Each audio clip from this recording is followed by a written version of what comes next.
Hello and welcome. You are watching Gravitas Plus. I am Molly Gambhir.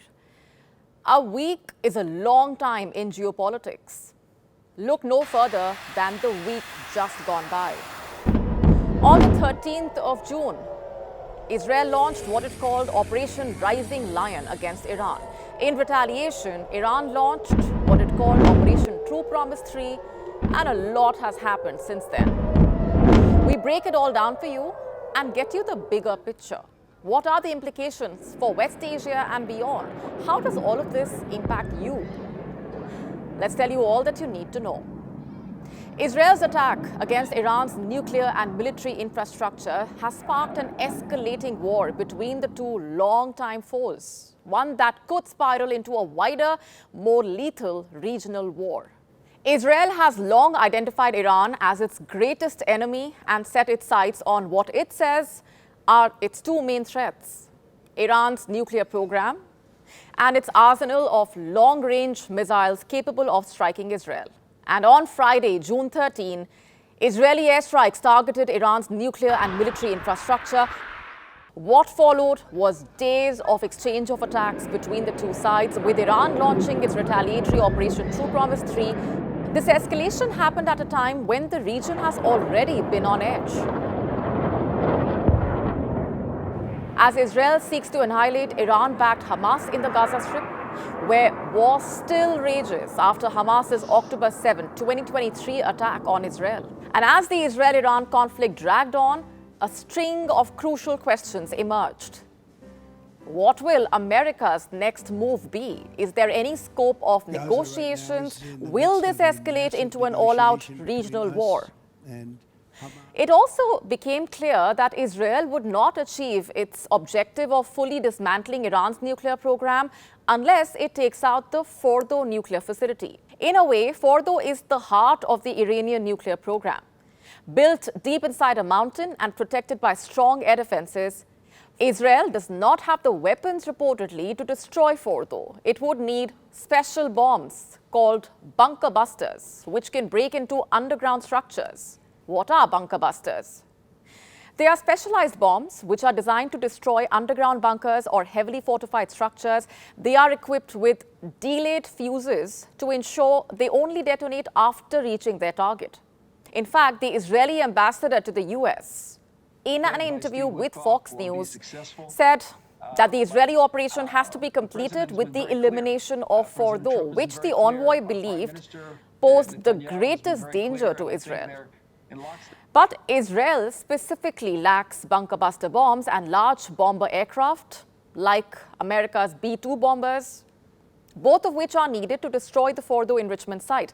The B-2 strategic stealth bombers are capable of penetrating advanced air defense systems, conduct precision strikes, and can carry 30,000-pound bunker buster bombs.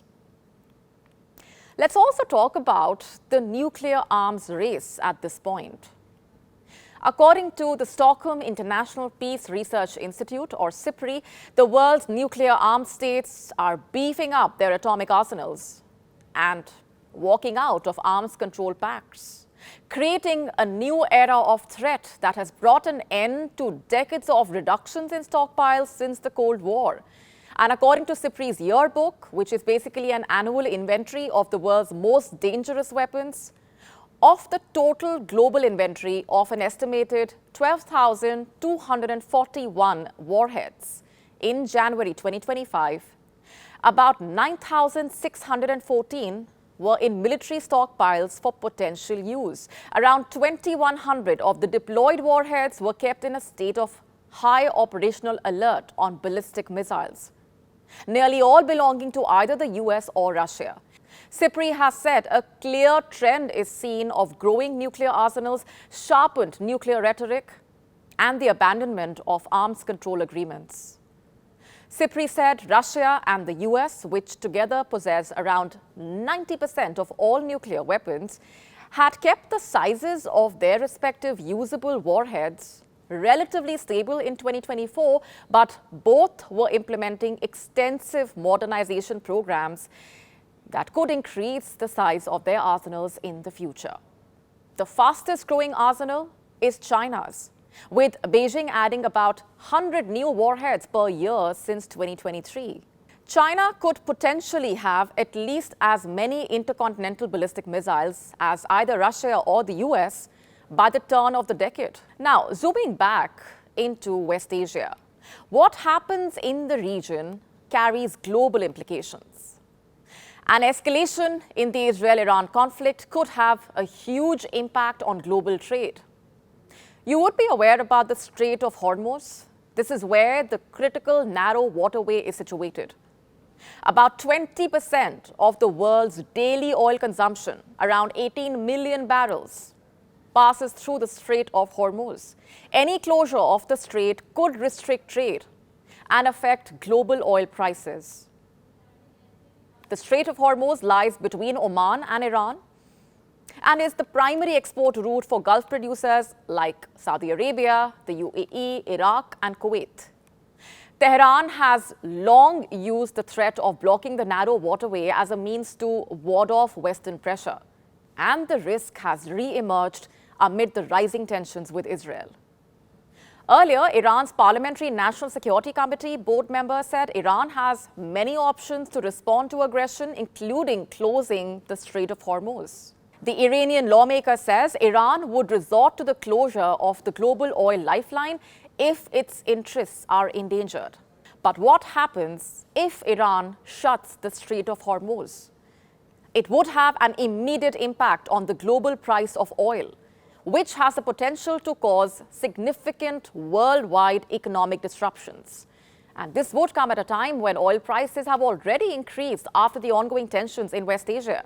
The closure of the strait would also impact Iran's economy. The revenue from oil and natural gas shipments is important for the country. Earlier, US President Donald Trump issued a chilling demand for Iran's unconditional surrender. The Iranian Supreme Leader Ayatollah Ali Khamenei had warned any US military intervention would bring irreparable consequences. On June 19, the White House said US President Trump will decide on American involvement in the war in the next 2 weeks. West Asia stands at a crucial juncture, at the point of a potential dangerous escalation, which would have far-reaching implications.